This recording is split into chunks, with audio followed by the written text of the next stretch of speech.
You crusaded the obedient movement in a special way. Despite you contesting election in another political party, you championed the coinage obediently YPP, which was strange at that time. You went ahead to brand all your campaign vehicles and campaign materials the same obediently YPP. Some discussants have described that as having cost you your election. Did you at that time envisage or envision that Peter Obi was going to be this huge? Yes, as someone who is diasporan, which means I live, most of the time in the United States, we've seen Obi as someone who is going to change the narrative and change the, course of events in our country. We've been really bothered about it. We believe that we needed to give him the support that he needed to, win the election. So very early on, I knew that I wanted a Southern president at this time in Nigeria, and it was the best choice for me, and I didn't have any problem with supporting him, and I went out to support him like I was even contesting under another party. Now, what is it about Mr. Peter Obi that have created this overwhelming effect? Some say it's a youth movement, but we have seen men and women in the older bracket, actors in the Second and Third Republic, coming out to champion this cause. What was the selling proposition that created this confidence and participation, especially those of you in diaspora? For us, looking at his track record, his past records, we found a lot of prudence in his way of governing the state of Anambra, and generally, his lifestyle, because we believe that if we cut down the cost of government and, remove wastages, bring in, production instead of just importing just about anything else, that would take the country away from where we are, at that time and where we are now. So it was a good selling point for us, because we knew that the way things are going is not just sustainable. The country was just going to collapse, and that was why we bought into the Peter Obi movement, because we know that we have the resources in this country. We have a great commonwealth, that all we needed was to have people or someone who was going to kind of champion the people's cause and not just business as usual. Peter Obi presented that to us. We saw that he has the pathway to move us from consumption to production and to reduce the cost of governance, because costing a lot to our governance. We saw what he had done before in the past. We saw his track record. He made us go in and verify, which we did, and we were very glad that we followed him. And looking at it now, we're excited of what we're able to achieve due to the Peter Obi movement. The Peter Obi effect appears to have created a new way people perceive and conduct politics in Nigeria. You were on the ballots. What were your experiences? Yes, well, I saw it coming, and I just knew, because aside from being just an obedient person on my own, I was in the field. I was talking to people, and people were telling me, he's got the grace, so, the spiritual controls the physical. We knew that he has some kind of backing. People generally liked him, even before I bought into it. When I bought into it, I didn't know that people liked him that much. But personally, I have to choose between the choices we had at that time. Just like what I've said, I knew the president needed to go to the south, and I looked at the lineup, and I found out that Peter Obi will present a better way out of what we have found ourselves, a situation that is not actually sustainable, that could actually make the country fail. So that was why Peter Obi's movement, I'm glad I joined it very early, and I invested heavily on Peter Obi. I've been obedient, and it kind of cost me my election too at the end of the day, but I'm happy that we changed the old order, and we're still going to continue changing the old order and moving to the next level, because it's all about the people. Whether I'm voted in or not, I'm still going to do what I need to do. I'm still going to live the way I want to live and all that, but I want my people to be happy, and I see that they're happy. So it's good to go in that direction. And I believe that after all said and done, he will reclaim his mandate and set the country on a better path to proper development. We will look at plausible roads to recovering its mandate pretty soon. But let's look at some of the discussions we had in 2022. We did look at the new Electoral Act and its impact and influence in the general election 2023. Arising from what we've seen in this general election so far, do you see a new political culture in the horizon? Yes, I do see. It does show that the people's vote matters.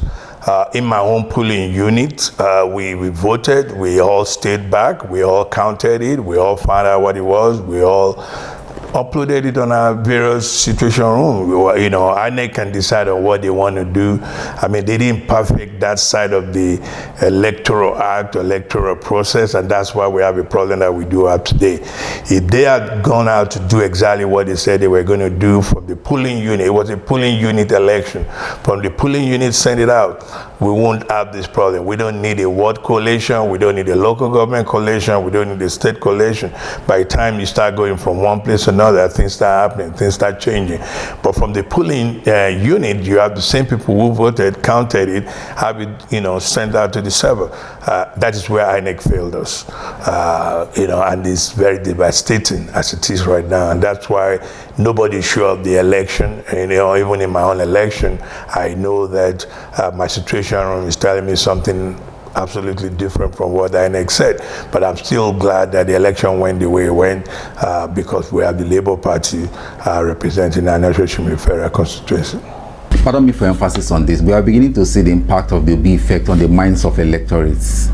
We've seen sitting governors lose their bid for Senate, and conversely, we have seen people described as unknown being swept onto the levers and corridors of power. Going forward, how do you see this influencing and impacting the relationship between the electorates and the politicians, considering that by your own admission, that politicians have been disconnected from the people? Definitely, I do see that anyone who wants to continue to serve the people must connect with the people. You must know what they want. I'm going to bring you back to my polling unit because you have to be in one place on the election day. So my polling unit, I did see a PDP Senate a candidate winning the Labour, simply because I know they do like him. But I see myself winning the PDP candidate because the people didn't like him that much. So it's the same electorate. There's absolutely no rigging in that because we were there from the beginning to the end and all that. Yeah, definitely going forward, people who serve the community, the people must get to know what they need and serve them, appropriately, the way they should be served. Otherwise, they'll be voted out. They've thought it's always been politics as usual, but now it's different. It's very different. If you don't serve well, you're going to be kicked out, and that's what matters. The vote matters now, even though we do have a few confusion here and there.